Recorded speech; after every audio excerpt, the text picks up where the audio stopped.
승리 저는 준비되어 있습니다. 여러분은 어떻습니까? 자신 있습니까? 한동훈 후보님 감사합니다. 안철수 후보님, 홍준표 후보님, 나경원 후보님, 양향자 후보님, 유정복 후보님, 이철우 후보님, 저희들이 같이 손잡고 반드시 우리 대한민국을 살리겠습니다.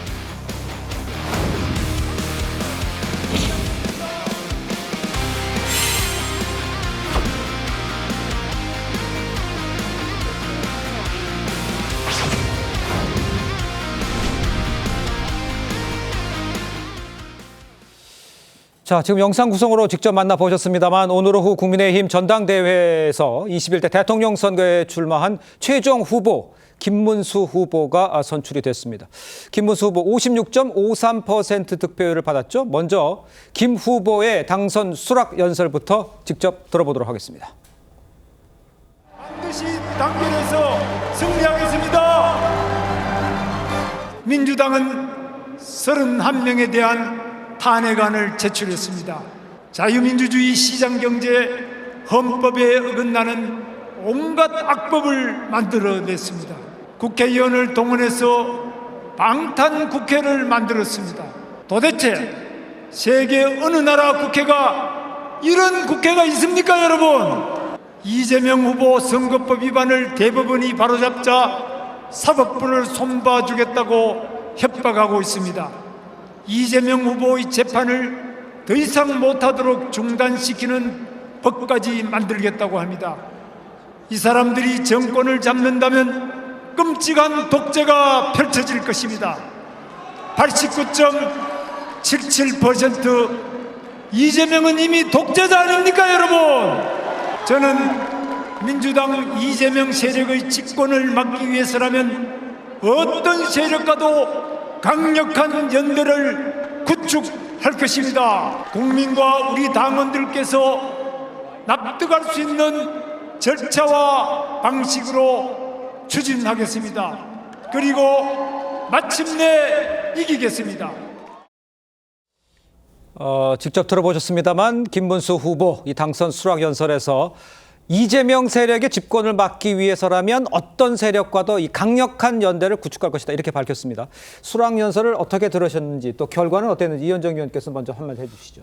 예상보다 꽤 표차가 많이 난 것 같습니다. 생각보다 그렇더라고요. 56대 43, 예. 3%포인트 정도 차이가 났고 네. 특히 당심에서 꽤 많은 차이가 났습니다. 61대 38, 그러니까 23% 정도 이 당심에서 차이가 났고 여론조사는 한 3%포인트 정도 차이 났는데 예. 그러니까 그만큼 지난번 4자 경선 때 이 홍준표 후보의 표를 거의 대부분 김문수 후보가 거의 어떤 면에서 흡수했지 않는가 이제 그렇게 예상할 수 있을 것 같아요. 네. 안철수 후보의 표는 뭐 한동훈 후보에 갔겠지만 그만큼 아직까지 어떤 당심은 이 계엄에 대한 반대 당심이 꽤 강했다 이렇게 평가할 수 있을 것 같습니다. 예. 그동안 여러 가지 여론조사 등을 통해서 국민의힘 지지층들의 이 계엄 탄핵 반대 이 부분에 대한 여론이 꽤 높았던 게 사실이지 않습니까? 그렇습니다. 그렇지만 그동안 어떤 토론 과정이나 등등을 통해서 뭔가 이런 여론을 좀 환기시켰던 한동훈 후보의 노력이 사실상 시간이 굉장히 아마 촉박했습니다. 이게 지금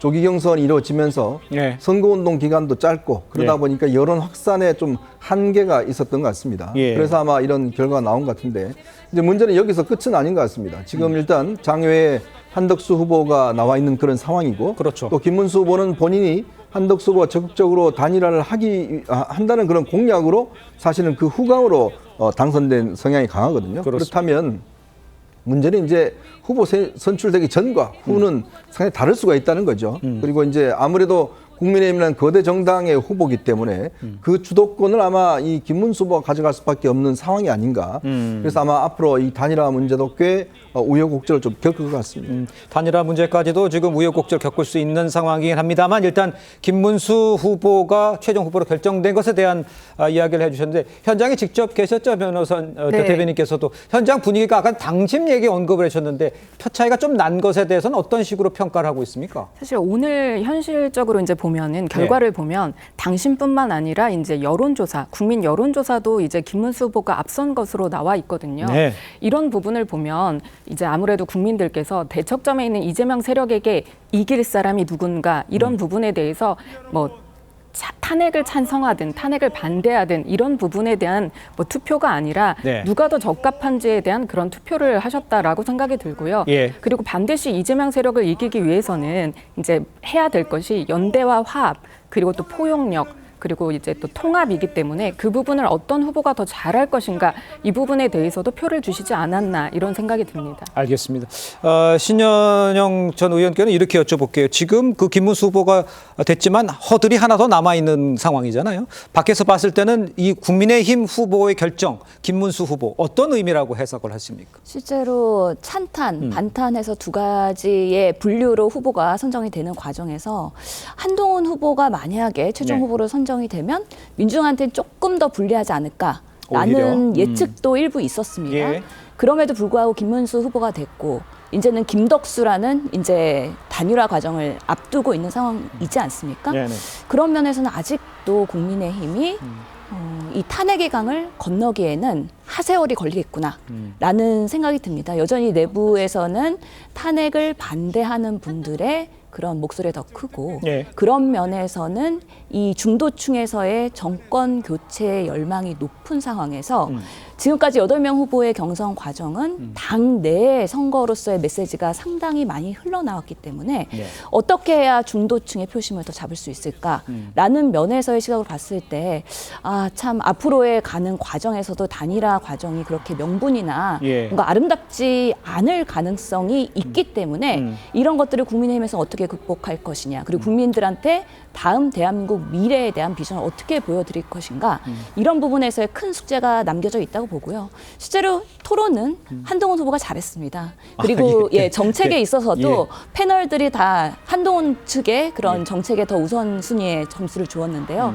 그럼에도 불구하고 여전히 정치라는 것은 국민의 마음을 사야 되는데 지지자들이 여전히 김문수 그리고 한덕수의 기대감이 높은 거 아니냐라는 또 판단을 해볼 수 있을 것 같습니다. 한동훈 후보가 토론이 잘했다는 것은 이제 신현영 의원 개인적인 의견이라고 생각을 할 수 있을 것 같고, 자, 설조한 변호사께 이렇게 여쭤볼게요. 그러면 국민의힘에서 밖에서 봤을 때 국민의힘에서 김문수 후보로 최종 확정했다. 그건 어떤 의미라고 보면 되겠습니까?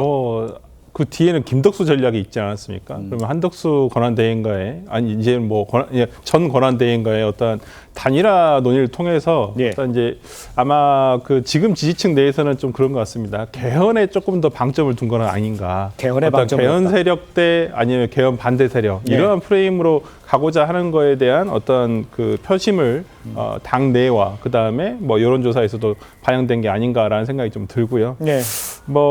모르겠습니다. 저는 얼핏 이게 정말 국민의힘의 이제 앞으로 선거를 어떻게 치러낼지는 모르겠습니다만은 자칫하다가는 2007년도에 어떤 구도가 다시 재현되지 않을까.